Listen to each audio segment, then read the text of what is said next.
আজ অনেক সকালে ঘুম থেকে উঠেছি। ঘুম থেকে উঠে সকাল সকাল চলে এসেছি আগে এই ব্যালকনিতে। আজকের সকালটাও ছিল ভীষণ সুন্দর। একই সঙ্গে আজকের এই সকালটাই এ বাড়িতে আমাদের শেষ সকাল। আর মাত্র কিছুক্ষণের অতিথি আমরা এই বাড়িতে। এ বাড়িতে আমাদের রোজ সকালে ঘুম ভাঙতো মিষ্টি এই পাখির ডাকে। প্রত্যেক দিন সকালে উঠে দেখতাম প্রচুর পরিমাণে পাখি এসে হাজির হতো এই ব্যালকনিতে। তাই ওই টপের ভেতরে ছোট্ট একটা মাটির ভাঁড়ে মা আবার কিছুটা জলও রেখে দিয়েছে পাখিদের জন্য। হ্যালো, আপনাদের সবাইকে ওয়েলকাম জানিয়ে শুরু করছি আজকে নতুন একটি ভ্লগ। আমি শর্মিষ্ঠা। আশা করি আপনারা সবাই খুব ভালো আছেন, সুস্থ আছেন। আর আজকে তো আমরা চলে যাচ্ছি, তাই আমরা আজ আর খুব বেশি একটা ভালো নেই। তবে ওই যে চেষ্টা করছি ভালো থাকার। এই যে দেখুন, আমাদের ব্যাগপত্র সব গোছানো হয়ে গেছে। প্রায় কয়েক সপ্তাহ ধরেই তো আমরা ব্যাগপত্র গোছাচ্ছিলাম। ফাইনালি কাল রাত্রে রেডি করতে পেরেছি। আজ আমরা বেরোবো দুপুর 3টের সময়। বাড়িতে যে কয়দিন ছিলাম রোজ সকালে ঘুম থেকে উঠে আগে ব্যালকনিতে এসে দাঁড়িয়ে ফোনের ক্যামেরাটা জুম করে দেখতাম কাকুর দোকানে কি কি টাটকা শাকসবজি এসেছে। আবার যে কবে এই দিনগুলো আসবে তারই জন্য দিন গোনা শুরু হয়ে যাবে আজ থেকেই। সারাদিন আজ আর কোনো ভ্লগই করিনি। দুপুরের খাবার শেষ করে এখন এসেছিলাম শেষবারের মতন ব্যালকনিতে। এই গাছগুলো নিজে হাতে আমি কিছুদিন আগেই মাকে লাগিয়ে দিয়েছিলাম। সেগুলো এখন দেখুন ধীরে ধীরে অনেকটাই বড় হয়ে গেছে। আবার কয়েকটা গাছে তো ফুলও আসছে। সব কিছু ছেড়ে এখন চলে যেতে হবে। মনটা একটু খারাপ আছে, তো চলুন এখন আমরা বেরিয়ে পড়ি। প্রায় কয়েক সপ্তাহ ধরে দেখছিলাম মায়ের মনটা ভীষণ খারাপ। আর একই সঙ্গে আমার মনটা এবছর জন্য একটু বেশি খারাপ। কিছুদিন আগেই তো দিদি চলে গেল, আর আজকে আমিও চলে যাচ্ছি। দেখতে দেখতে প্রায় 3টে মাস আমরা এই বাড়িতে কাটিয়ে দিয়েছি। প্রথম দিন এসে আমরা উঠেছিলাম এই ঘরটাতে, তাই এই ঘরের সঙ্গে আমাদের অনেক স্মৃতি জড়িয়ে রয়েছে। এবার চলুন ঠাকুর প্রণাম সেরে সোজা নিচের দিকে যাই। আমাদের গাড়ি এসে অনেকক্ষণ দাঁড়িয়ে রয়েছে। আর এখন এই যে ঘর থেকে বেরিয়ে গেলাম। কত আনন্দ করে একটা সময় ঠিক এই দরজা দিয়েই ঘরের ভেতর ঢুকেছিলাম। কত আনন্দ ছিল সেই দিনটাতে। তবে আজকের দিনটা ভীষণ কষ্ট মনে, আর খুবই খারাপ লাগছিল এটা ভেবে যে কবে আবার এই বাড়িতে আসতে পারবো।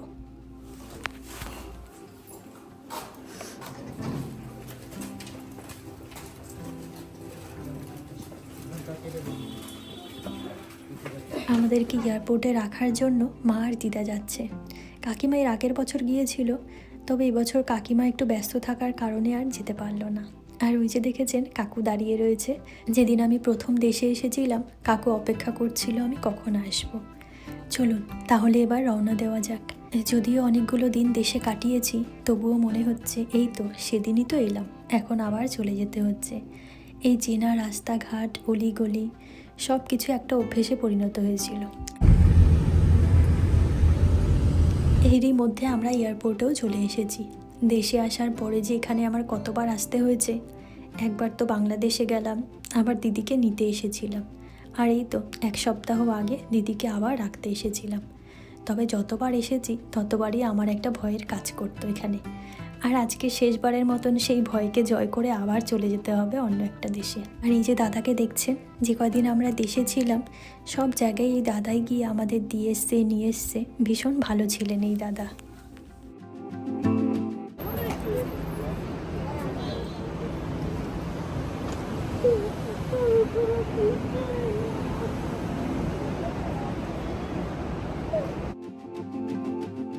এবছর আমি চলে আসার সময় মা ভীষণ ভেঙে পড়েছিল।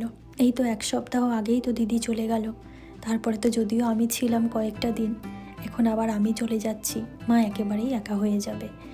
কয়েকদিন আমাদের সঙ্গে হেসে খেলে আনন্দ করে বেড়াচ্ছিল মা, এখন হট করেই যে একা হয়ে যাচ্ছে, তার জন্য মায়ের তো কষ্ট হচ্ছিল। আর সেই সঙ্গে আমারও এবছর যেন একটু বেশি খারাপ লাগছিল। আজকে আমি চলে যাব বলে আগের দিন রাত্রে আমার ছোটো দিদা এসেছিল। মা আর ছোটো দিদা এসেছে আমাকে রাখতে এয়ারপোর্টে। আসার পর শুনলাম আমার দিদা আর দিদি আসবে, তাই আমরা কিছুক্ষণ ওয়েট করছিলাম। কিন্তু আমাদের একটু দেরি হয়ে গিয়েছিল বলে আমরা ভেতরে ঢুকে পড়েছি। কিছুটা সময় চেয়ে আমি আবার একটু বাইরে বেরিয়েছিলাম দিদি আর দিদার সঙ্গে দেখা করতে।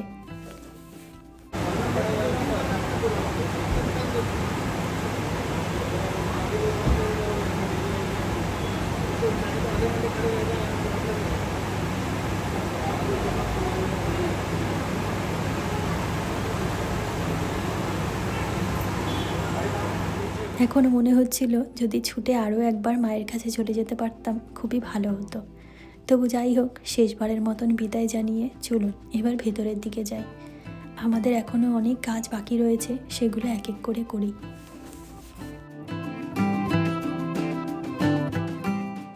ভেতরে ঢোকার কিছুক্ষণের মধ্যেই আমাদের সিকিউরিটি চেকিং শুরু হয়ে গিয়েছিল। আর এই সাদা ব্যাগটা দেখছেন, এর ভেতরে করে মা আমাদের জন্য খাবার দিয়ে দিয়েছিল, যাতে দুবাইতে নেমে আমরা এই খাবারটা খেতে পারি। আজ দুপুরে আমরা সবাই একসঙ্গে খেতে বসেছিলাম, তবু ওই যে খুব বেশি খাবার আছে আমরা কেউ খেতে পারিনি, তাই মা আবার জোর করে এই খাবারের ব্যাগখানা আমাদেরকে ধরিয়ে দিয়েছে। ফ্লাইটের ভেতরে আমাদের যদিও খেতে দেওয়া হবে, তবু মায়ের হাতের রান্না যতটা দূর টেনে নিয়ে গিয়ে খাওয়া যায়, তাই আমি আর না করিনি, ব্যাগটাকে সঙ্গে করে নিয়েই এসেছি।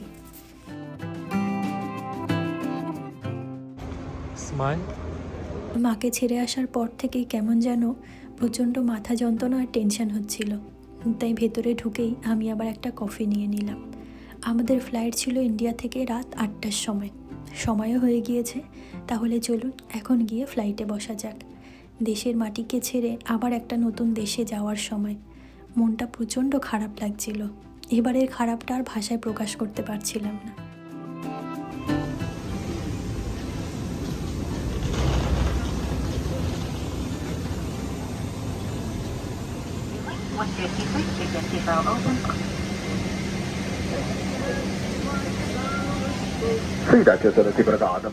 যাওয়ার সময় আমরা ফ্লাই করেছিলাম এমিরেটসে। এখন ওই 7:30 মতন বাজে, আমাদের ফ্লাইট ছাড়তে এখনও আধ ঘন্টা বাকি ছিল। সমস্ত জিনিসপত্র নিয়ে আমরা আমাদের সিটেও বসে পড়েছিলাম। প্রথম যেবার আমি আমেরিকায় যাই, সে বছর যে কী আনন্দ হচ্ছিল। নতুন একটা দেশে যাব, নতুন একটা জায়গা, কত কিছুই না সেখানে হবে। কিন্তু এবছর ঠিক উল্টো। যাওয়ার সময় যে আমার কি খারাপ লাগছিল, প্রথমবারে বোধহয় আমার এত খারাপ লাগেনি। নিজের দেশের মাটিকে ছেড়ে গিয়ে নতুন একটা জায়গায় আবার নতুন করে শুরু করা, সেটা ভীষণ কষ্টের।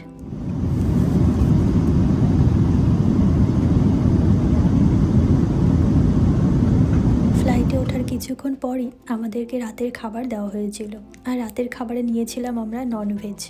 খুব একটা খেতেও ইচ্ছা করছিল না, তাই খুব হালকা পাতলা ননভেজ খাবারই আমরা খেয়েছি। এর কিছুক্ষণ পর আমরা পৌঁছে গেলাম দুবাইতে, আর দুবাইতে আমরা এসে পৌঁছেছিলাম রাত 1টার সময়।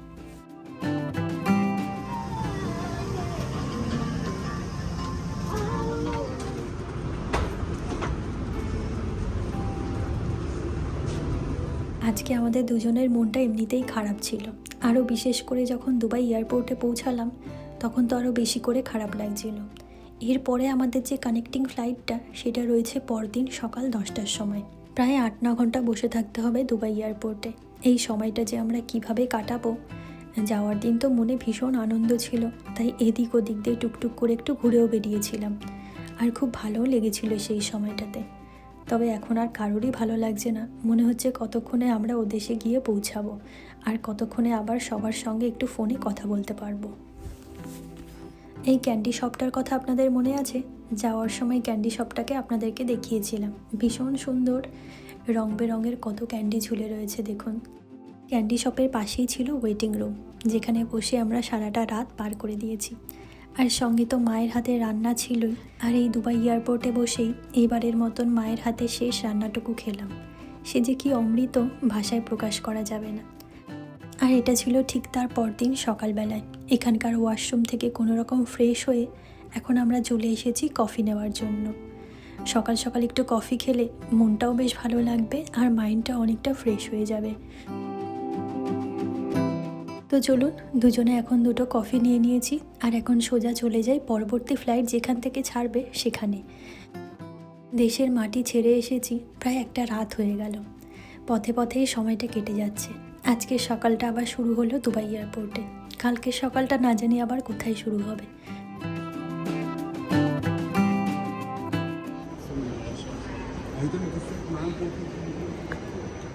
অনেকক্ষণ ধরে এয়ারপোর্টের ভেতর দিয়ে হাঁটছি জানেন তো, শেষমেশ এসে পৌঁছেছি। চলুন এখন গিয়ে আবার লাইনে দাঁড়াই।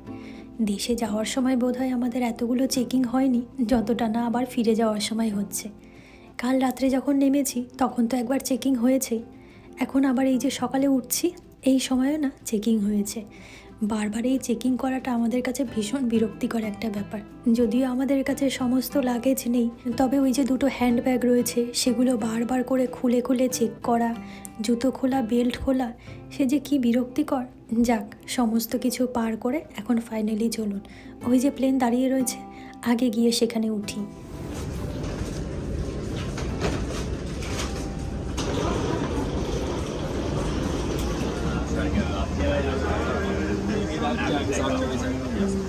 এই দুবাই এয়ারপোর্ট থেকে ফাইনালি যখন আমরা প্লেনে উঠলাম তখন সেই যাওয়ার দিনের কথাটা মনে পড়ে যাচ্ছে। যাওয়ার সময় এই জিনিসগুলোই আপনাদের কত আনন্দ সহকারে দেখিয়েছিলাম, তবে আজকে আর এই জিনিসগুলো কিছুই ভালো লাগছে না। মনে হচ্ছে কতক্ষণে আমরা ঘরে গিয়ে পৌঁছাবো। দুবাই থেকে আমাদের প্লেন ছেড়েছিল একেবারে সঠিক টাইমে 10টার সময়। তবে জানেন তো, যখন দুবাই এয়ারপোর্ট ক্রস করছিলাম তখন খুব দিদির কথা মনে পড়ছিল। যদিও 1 সপ্তাহ আগেই দিদির সঙ্গে আমার দেখা হয়েছিল, তবু এই জায়গা থেকে বেরিয়ে দিদির সঙ্গে দেখা করতে হলে না অনেক লম্বা প্রসেসের মধ্যে দিয়ে যেতে হতো। নতুন করে ভিসা নেওয়া, অনেক রকম কাগজপত্রে সাইন করা, বাপরে বাপ, সে অনেক লম্বা প্রসেসিং। সেই জন্য আমরা আর সেদিকে যাইনি। তবে জানেন তো, প্রথমবার আমি যেবার আমেরিকায় আসলাম সেবার আমি দিদির সঙ্গে দেখা করার জন্য একবার এয়ারপোর্ট থেকে বাইরে বেরিয়েছিলাম।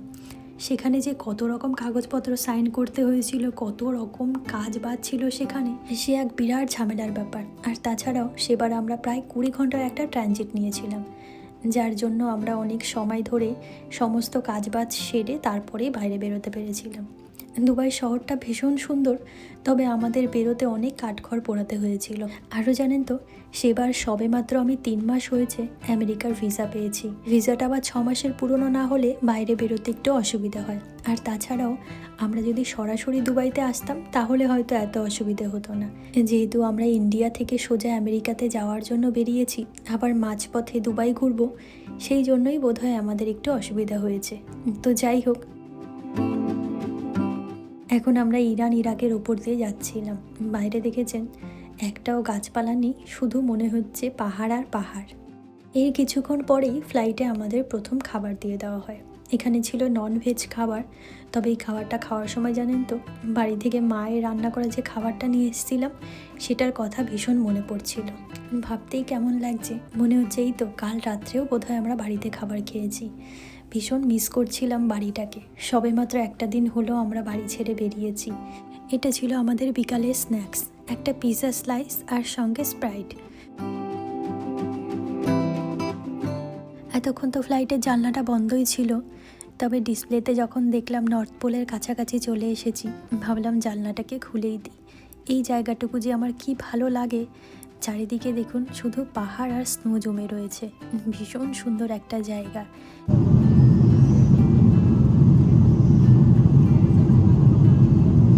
আর এটা ছিল আমাদের রাতের খাবার। এই প্রথমবার ফ্লাইটেও সাউথ ইন্ডিয়ান খাবার ট্রাই করছিল।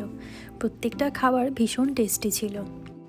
এটা ছিল আমার প্লেট। আমি যদিও রাতের দিকে ভাত নিইনি, সব কিছুই একটু একটু করে ছিল আমার এই প্লেটের ওপর। চিকেন ছিল, এগ ছিল, এখানে না আলু ভাজাও রয়েছে, বান ছিল, কয়েক রকম ফল, চিজ, প্রচুর জিনিস রয়েছে।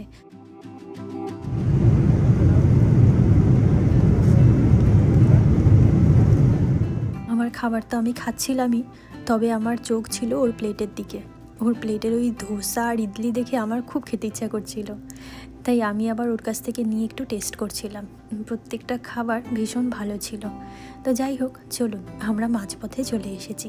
খাবার খেতে খেতে বাড়ি অবধিও পৌঁছে যাব।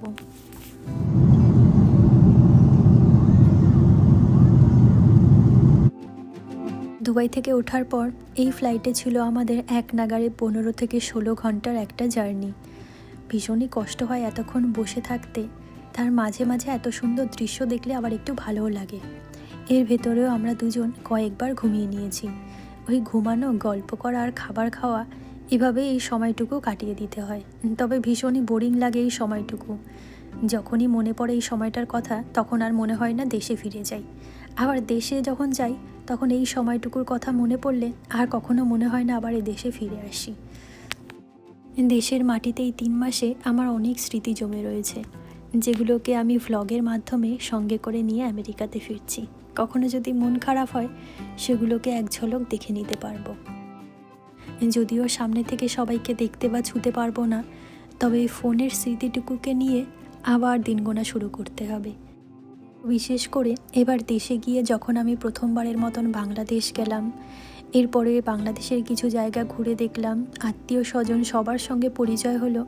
সব কিছু মিলিয়ে বাংলাদেশে আমার ভীষণ সুন্দর একটা সময় কেটেছে, যেটা আমার সব সময় মনে থাকবে। খুব ভালো স্মৃতি নিয়ে এসেছি আমি বাংলাদেশ থেকে। একই সঙ্গে আমার দিদি আসলো, সবাই মিলে আবার আমরা ঘুরতে বের হলাম। সবটা নিয়েই অনেক সুন্দর সুন্দর স্মৃতি, অনেক সুন্দর সুন্দর সময়ের সাক্ষী হয়ে থাকলাম।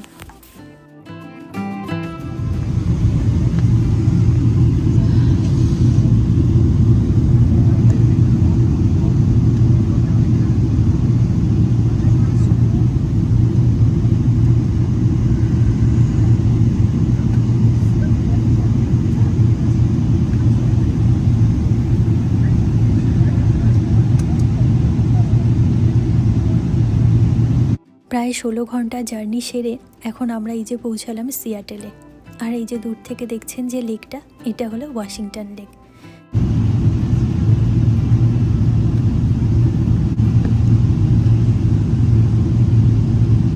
এতক্ষণের এই লম্বা জার্নি সেরে আমরা দুজনেই প্রচণ্ড ক্লান্ত হয়ে গেছি। সারা রাত তেমনভাবে ঘুম হয়নি, একটা জায়গার মধ্যে অনেকক্ষণ সময় বসে থাকতে হয়েছে। সব কিছু মিলিয়ে আমরা প্রচণ্ড ক্লান্ত। তাই এখন থেকেই এটা ভেবে ভয় লাগছে, এর ঠিক পরে আমাদের লম্বা একটা চেকিংয়ের মধ্যে দিয়ে যেতে হবে। আরও জানেন তো, এবছর আমাদের ফিরে আসাটা একেবারেই স্মুথ ছিল না। এমনিতেই মনটা অনেক খারাপ ছিল। এরপর দমদম ইমিগ্রেশনে আমাদের অনেকটা সময় কেটে যায়। এবছর একটা 25 কেজির ব্যাগ আমরা এক্সট্রা নিয়ে এসেছি। এমিরেটসের অনলাইনে যখন আমরা চেক করেছিলাম, 25 কেজির ব্যাগটাকে 13,000 টাকা দেখাচ্ছিল, কিন্তু যখন আমরা এয়ারপোর্টে এসেছি তখন সেই ব্যাগটাই 25,000 টাকা দেখালো। তার রিজন জিজ্ঞাসা করতে ওনারা বললেন, আপনারা যদি এটাকে অনলাইনে বুক করতেন তাহলে 13,000 টাকাই নিত, যেহেতু স্পটে চলে এসেছেন তাই এটা এখন 25,000 টাকায় দিতে হবে। তো কী আর করার, এবছর দেশে গিয়ে বিভিন্ন জায়গায় ঘুরতে গিয়েছিলাম, সেখান থেকে বিভিন্ন জিনিস নিয়ে এসেছি। তাছাড়াও দেশের জিনিস এদেশে যেহেতু অতটা পাওয়া যায় না, তাই মন ভরে এবার কিছু বেশি জিনিসই নিয়ে এসেছি। তবে প্রথমবার আসার সময় তো এতটা আমি বুঝে উঠতে পারিনি এদেশে কি পাওয়া যায় না পাওয়া যায়, তাই আমি প্রথমবার আসার সময় বেশি করে মশলা নিয়ে এসেছিলাম। এবার আর অতটা মশলা নিয়ে আসিনি, এবার কিছু দরকারি জিনিসপত্রই নিয়ে এসেছি, যার মধ্যে বেশিরভাগ রয়েছে আমার ঠাকুরেরা। এবছর দেশে গিয়ে আমি অনেক ঠাকুর কিনেছি। এখানে তো ঠাকুর দেবতা অত ভালো পাওয়া যায় না, পাওয়া গেলেও সেগুলোর প্রচণ্ড দাম, তাই আমি দেশ থেকেই নিয়ে এসেছি। এই দেশে এসে যদি ঠাকুর দেবতা কিনতে যাই, প্রচণ্ড তো দাম নেবেই, আর তার সঙ্গেও আমাদের পছন্দ মতন পাবো না। তাই শেষমেশ 25,000 টাকা দিয়ে ওই ব্যাগটাকে আমরা নিয়ে এসেছি। যদিও মা একবার বলেছিল, তোরা ব্যাগটাকে রেখেই যা, আমি পরে সময় করে ব্যাগটাকে কুরিয়ার করে পাঠিয়ে দেবো।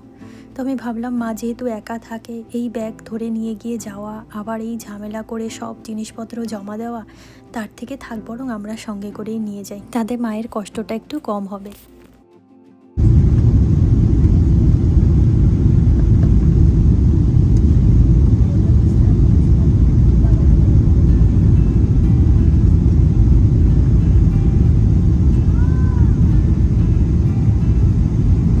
দেখতে দেখতে দেশে গিয়ে প্রায় 3টে মাস কাটিয়ে দিলাম। এই তো কয়েকদিন আগেও তো এই জায়গা দিয়েই সোজা উড়ে গিয়েছিলাম ইন্ডিয়াতে, আবার সেই সেম জায়গা ধরেই এখন এসে গেছি আবার সিয়াটেলে। আবার নতুন করে সব কিছু শুরু করতে হবে।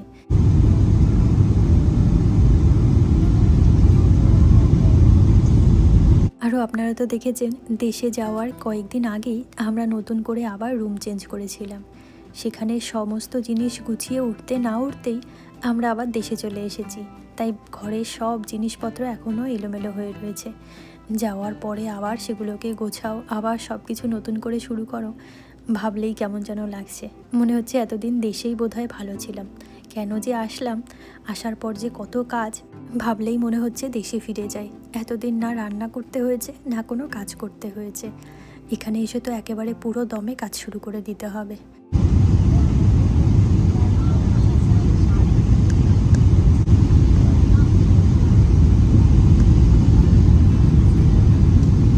আমরা সিয়াটেলে এসে পৌঁছেছি দুপুর 1টার সময়। এখানকার ইমিগ্রেশনের কাজ সেরে বেরোতে লেগেছে প্রায় বিকেল 5টা। এখানে আসার পর ওই সেই একই নিয়ম। প্রথমবার যখন আমি ইন্ডিয়া থেকে গোল্ড নিয়ে এসেছিলাম তখন তো সেটা ইন্ডিয়ার ছিল, তবে এদেশে আসার পর সেগুলো এখন এদেশের সম্পদ। আর দেশে যেহেতু মামার মেয়ের বিয়ে ছিল, তাছাড়াও এদেশে যেহেতু আমি 3 মাস থাকবো না, তাই আর রিস্ক না নিয়ে সঙ্গে করে সমস্ত সোনা গয়না দেশে নিয়ে গিয়েছিলাম। আরও দেশে গিয়েও কিছু সোনা গয়না কেনা হয়েছে। তবে যাওয়ার সময় নিয়ম ছিল আমি যা যা এই দেশ থেকে ইন্ডিয়াতে নিয়ে যাব সেগুলো সমস্তটা ভালো করে ছবি তুলে এই দেশে ইমিগ্রেশনে জমা করে যেতে হবে। যেহেতু সেটা আমাদের বলা ছিল না, আর সেই জন্য আমরা সেটা করতে পারিনি। তাই অফিসার আবার আমাদের ভেতরে ডেকে নিয়ে গিয়ে যা যা পুরনো জিনিস নিয়ে গেছি আর তার সঙ্গে নতুন যা যা যোগ হয়েছে সব কিছুর ছবি তুলে নিজেদের কাছে রেখে দিয়েছেন। আর সঙ্গে এটাও বলে দিয়েছেন আর যতবার আমি আমেরিকার বাইরে সোনা গয়না নিয়ে যাব সেগুলোর সব কিছু ছবি তুলে যেন প্রত্যেকবার আমি ইমিগ্রেশনে জমা করে তারপরেই বের হই। আরও কিছু নতুন সোনা গয়না যেহেতু ও দেশে গিয়ে কিনেছিলাম, তাই $25 মতন আবার নতুন ট্যাক্স যোগ হয়েছে। তো যাই হোক, এই সমস্তটা করে বেরোতে বেরোতে আমাদের 5টা বেজে গেছে। একে তো ক্লান্ত ছিলাম, তার উপরে আবার এত কাজ। তো যাই হোক, আসার পর আমাদেরকে নিতে আসার জন্য ওর বন্ধুকে ফোন করেছিল। ওই দাদা এসেছেন আমাদেরকে নিয়ে যাওয়ার জন্য। দেশে যাওয়ার সময় ঠিক যেমন বৃষ্টি হচ্ছিল দেখে গিয়েছিলাম, আসার সময়ও দেখলাম ঠিক তেমনই বৃষ্টি হচ্ছে। সিয়াটেলের বৃষ্টি আর কখনোই থামার নয়। আরও জানেন তো, যে বছর আমি প্রথম আমেরিকায় আসলাম, সিয়াটেলে নামার সঙ্গে সঙ্গে সে কী আনন্দ, আর এবার আমার ঠিক ততটাই খারাপ লাগছে। তো যাই হোক, চলুন যাই সোজা ঘরের দিকে। আজকে আর রান্নাবান্না কিছুই করব না, আমরা অনলাইনে খাবার অর্ডার করে নেব। তো চলুন একই সঙ্গে আমার ভ্লগটিও এখানেই শেষ করি। আবার দেখা হচ্ছে খুব শীঘ্রই নতুন একটি ভ্লগ নিয়ে। ততক্ষণের জন্য আপনারা সবাই ভালো থাকবেন, সুস্থ থাকবেন। আজকের জন্য টাটা।